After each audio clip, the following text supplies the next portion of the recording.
రాజకీయాలు ఆసక్తికరంగా మారుతున్నాయి. 2029 ఎన్నికల లక్ష్యంగా ఇప్పటి నుంచే కొత్త లెక్కలు మొదలయ్యాయి. కూటమి వైసీపీ పోటాపోటీ రాజకీయం పతాక స్థాయికి చేరింది. వచ్చే ఎన్నికల కోసం కొత్త ప్రణాళికలు అమలు చేస్తున్నారు. వైసీపీ లక్ష్యంగా కూటమి ప్రభుత్వాన్ని టార్గెట్ చేస్తూ వైసీపీ ప్రజల్లోకి వెళ్తున్నారు. ఈ సమయంలోనే గోదావరి జిల్లాలో కేంద్రంగా మాజీ సీఎం జగన్ కొత్త వ్యూహాలు అమలు చేస్తున్నారు. ఏపీలో రాజకీయ లెక్కలు మారుతున్నాయి. వచ్చే ఎన్నికల లక్ష్యంగా కొత్త సమీకరణాలు తెర మీదకొస్తున్నాయి. రాష్ట్రంలో అధికారంలోకి రావాలంటే కీలకమైన గోదావరి జిల్లాలపైన మాజీ సీఎం జగన్ ప్రత్యేకంగా గురిపెట్టారు. అక్కడ సమస్యలపైన వేగంగా స్పందిస్తున్నారు. ఇప్పటికే ఆ రెండు జిల్లాల్లో చోటు చేసుకుంటున్న పరిణామాలపైన పార్టీ నేతలకు దిశానిర్దేశం చేస్తున్నారు. వైసీపీకి చెందిన కాపు నేతలు గోదావరి కేంద్రంగానే కీలక సమావేశం నిర్వహించారు. త్వరలో బీసీ సమావేశం నిర్వహించాలని నిర్ణయం తీసుకున్నారు.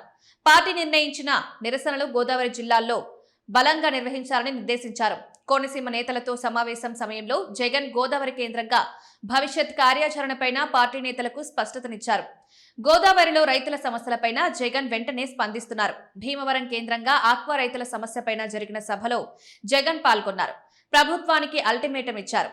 ఉండి వంటి కీలక నియోజకవర్గంలో పార్టీ ఇన్ఛార్జిను మార్పు చేశారు. వచ్చే ఎన్నికల కోసం సిద్ధం చేస్తున్నారు. ఇప్పుడు మరో నిర్ణయం తీసుకున్నారు.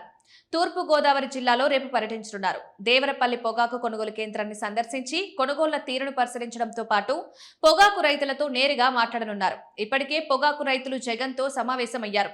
రైతుల పక్షాన నిలబడేందుకు తాను వస్తానన్నారు. పర్యటనలో భాగంగా అక్కడి పొగాకు కొనుగోలు కేంద్రంలో జరుగుతున్న కొనుగోళ్లను పరిశీలిస్తారు. అనంతరం పొగాకు రైతులతో ముఖాముఖి నిర్వహించి ఇబ్బందులపై వారితో నేరుగా చర్చిస్తారు.